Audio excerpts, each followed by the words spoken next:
A Diamond stiamo facendo diverse ricerche, stiamo effettuando diverse ricerche, tutte incentrate nell'utilizzo di questa macchina che è un acceleratore di particelle che produce raggi X per studiare la struttura atomica, la posizione degli atomi, che sono moltissimi all'interno di una proteina, nelle tre dimensioni.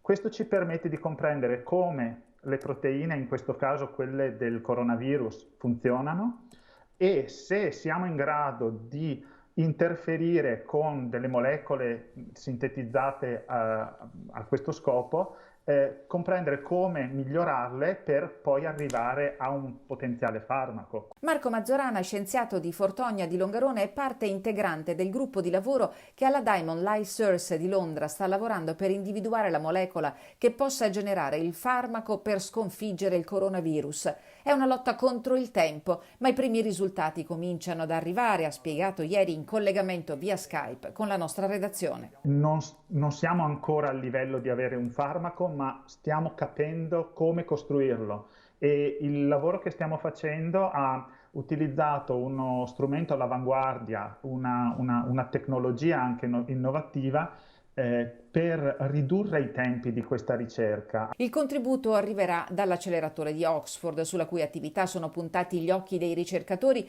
che in tutto il mondo stanno tentando di trovare il modo per bloccare il virus.